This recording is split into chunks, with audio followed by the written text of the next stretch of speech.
name is Yujin Yoshimura from Midwestern State University, and today I will be talking about geometric algorithm for finding primes. Before talking about this, I want to ask a question to the audience who have watched the movie The Imitation Game.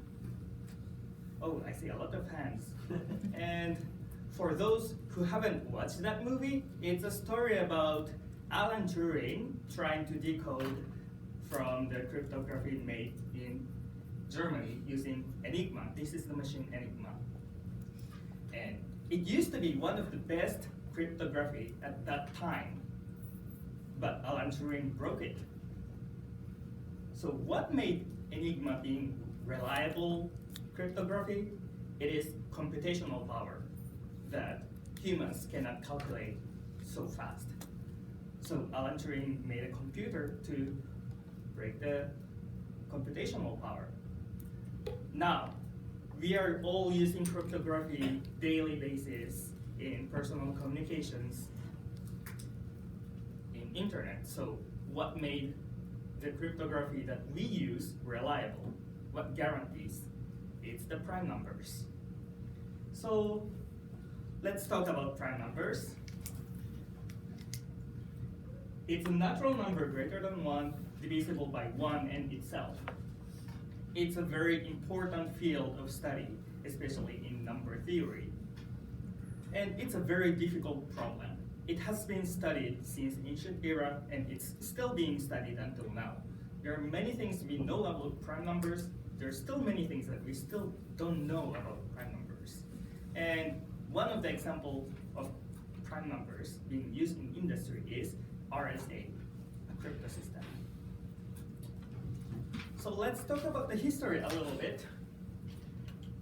The first algorithm found was in 300 BC by a Greek mathematician, Eratosthenes.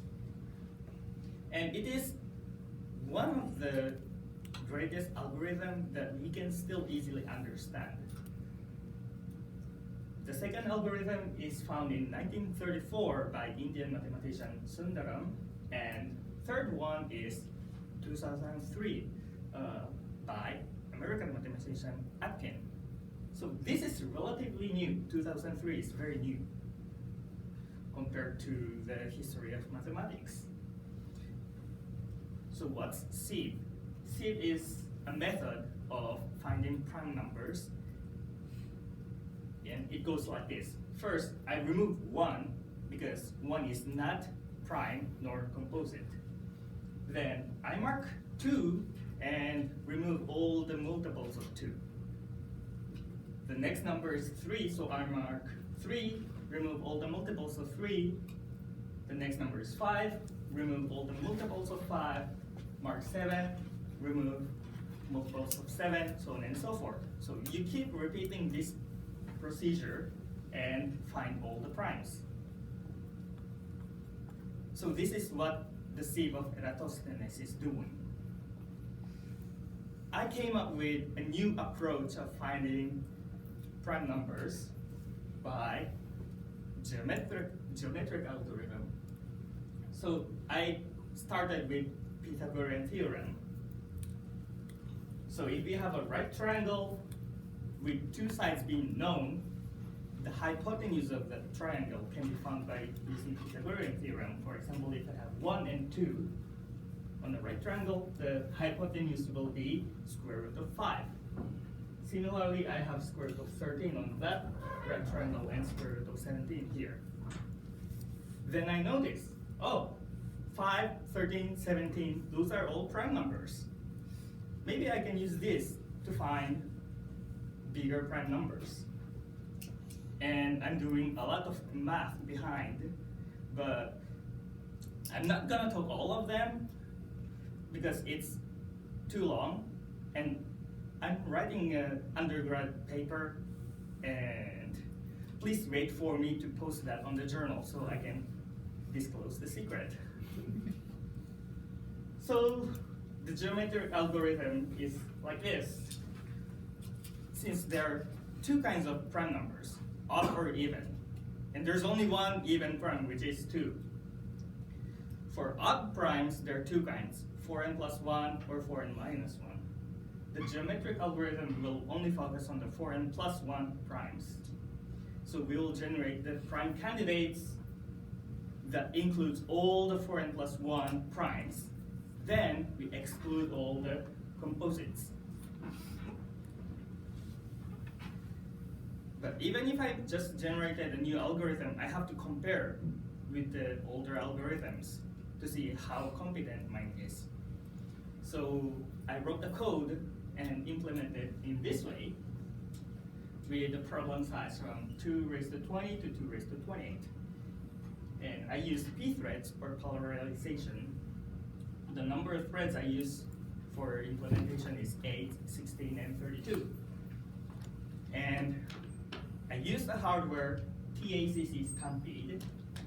This is available in University of Texas.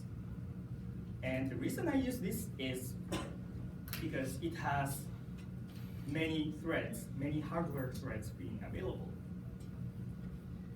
The software I use is Visual Studio, WinSCP, PuTTY, and App. So here's my comparison. Sequential performance, meaning I'm comparing with other algorithms. In the size of 2 raised to 20, I'm doing much better than other algorithms. Mine is the fastest one. But as the problem size grows, it seems like I'm getting slower. The graph will look like this. The red one is the geometric. In the beginning, it's much faster than other algorithms. Then, as the problem size grows, mine is getting not so competent anymore. So, geometric algorithm is being useful under some condition. Let's look at the parallel ones. The execution time for 32 threads is much faster than sequential. So I can definitely conclude that the more the number of threads, the faster the algorithm will run. And that keeps happening even if the problem size grows. For example, in the sequential one, I'm taking 213 seconds. Here, if I use 32 threads, I'm only computing in 10 seconds, which is quite fast. And here's the graph. The graph will tell me that as I parallelize more and the problem size grows, it will become more and more efficient. So what do I know from the test, from the performance analysis? First, I need to understand the mathematics to implement. Then, I need to use a good programming language because time matters. So I use C for programming this one. I'm not using Python because Python is slow. Implementation also matters. That I need to watch carefully about memory allocation, primitive data types, and watch load balancing principle. So here's my conclusion. Geometric algorithm is conditionally faster under some circumstance, and it's easy to parallelize, and the parallel performance is pretty good. Yes, you have a question? No, keep going. Okay, this is my conclusion, so I'm open. Any questions? Your last slide is supposed to be your reference slide. Okay. Remember? Yes. The last slide should say thank you and have 2 references. Okay. Not this one. Okay. 9 minutes. So you're short. Okay. But overall I liked it. It's good, but there are some things you have plenty of time and you need to include some additional information. Yes. For example, you didn't define anything about parallelity. Right. So you assume everybody knows what it means to work on a parallel machine and parallel code, and that will not be true. Right. You need to define what you mean by parallelizing, and when you said it's easy to parallelize, Yes. you can expand on why this problem Sure. is easy to parallelize. You talk about threads at the beginning. but a lot of people will not know what threads are. Okay. You don't need a huge amount, but you need to fill that in. You talked about load balancing. Yes. You didn't tell what that was. Okay. So those terms need to be explained either at the beginning or probably as you get to them. Now, on your second graph and stats, go back a few slides. This one. Okay. Go back one. One more. I know you mean that's just the geometric algorithm, Yes. but it doesn't say that. Okay. And people may think that this means those other algorithms. So you need to put at the top parallel performance of geometric algorithm. Okay. Just to be clear. And right here, you need to explain what you mean by sequential 8 threads, 16 threads, and 32 threads. Okay. Just a little bit, because they just say, well, that's just magic. Where do I get these threads? You know what I mean? Because they've got a lot of freshmen and sophomores and stuff too. So you need to clarify that. I think your slides look good, your images look good. You just need to fill in some gaps so that we can follow. I could follow it because I know parallel, but a lot of the audience will not know parallel. Okay. So I will send you this, and you may want to meet with me early next week Sure.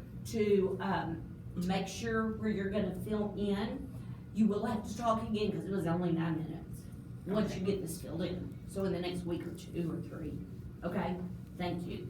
I have a question. Oh, Yes. go ahead. So you parallelized your algorithm, but then you didn't compare it again To the the other version yeah, of the other so- algorithms. yeah, so does it perform